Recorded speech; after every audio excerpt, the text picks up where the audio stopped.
Good morning, RHS. This Sunday marks the 10th anniversary of 9/11. As we get further and further away, our minds tend to forget about all the events that happened, although such a tragic day can never truly be forgotten. So let's take a look back and revisit September 11th, 2001. On Tuesday, September 11th, 2001, 19 Al-Qaeda members hijacked 4 passenger airline jets. The first plane struck the North Tower at 8:46 a.m. Mr. Balzer was teaching social studies. He came to my room and said, "You'll never believe what happened. A plane hit a building in the World Trade Center." I said, "Really?" Immediately, I thought it was an accident. A second plane hit the South Tower at 9:03 a.m. America now knew that this was no accident. Anyway, he comes back a few minutes later and says some other plane hit the other tower. So we knew right away it wasn't an accident, and so I turned to my class. I said, and they were talking at the time, and I said, "Be quiet, America's under attack." Not just the World Trade Center was under attack. The third plane, Flight 77, crashed into the Pentagon in Arlington, Virginia at 9:37 a.m. This was the first successful attack on the nation's capital since the War of 1812. The fourth plane was believed to be headed towards the Capitol building, but the passengers took control over the plane and it crashed in a field near Shanksville, Pennsylvania. When it happened, we were in class. I was teaching drama class, and we heard about it. I don't remember who told us, but we turned on the TV and started watching the news, and at first we really had no idea what was going on, and I don't think anyone really understood the totality of the event until later on in the day as events became more clear. But that album before either, but there is the scene. This is tape now from WABC here in New York. Their crew shot this picture. The South Tower collapsed at 9:59 a.m. and the North Tower collapsed at 10:28, 102 minutes after the first plane hit the North Tower.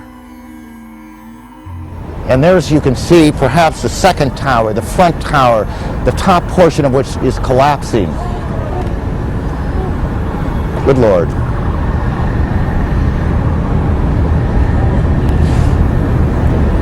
There are no words.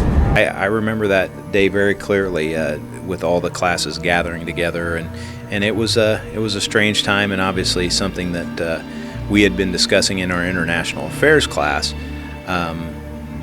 from the previous year.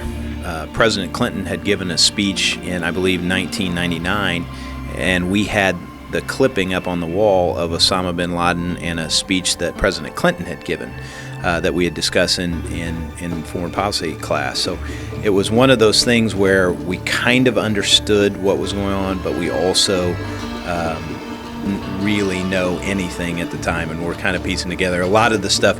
I look back on that, 10 years later, I think, man, we gave a lot of wrong information at the time because we really didn't know what was going on. We were processing as best we could. The final death toll was almost 3,000.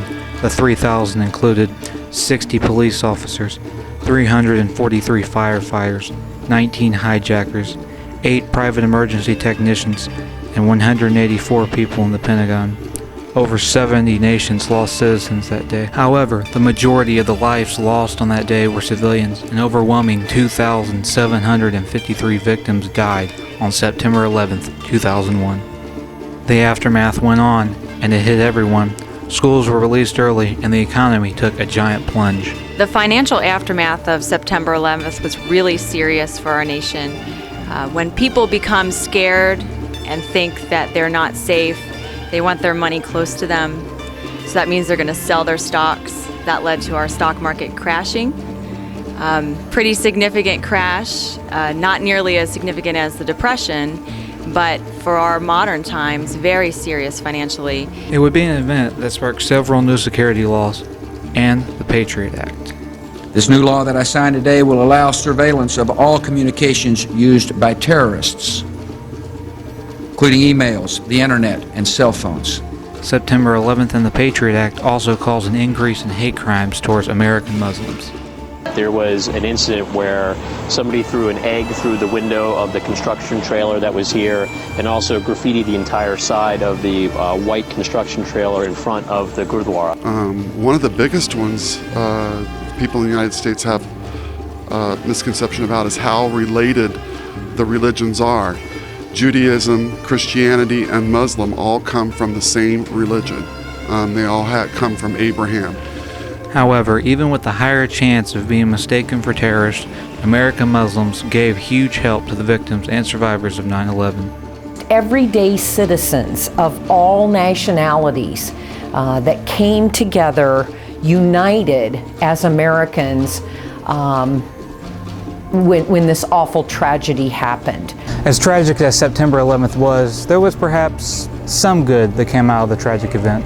The one positive I can think of it is just the way everybody in the United States came together and flags were flying high, and you looked at the ball games and the flags that came out, and it'd be great if we could get back to that without a tragedy, and that we as Americans acted that way every day. The feeling in New York City was unbelievable, that every time a fire truck or a policeman or anyone who had helped, he said people just stood in the streets and applauded them, showing their gratitude and thankfulness.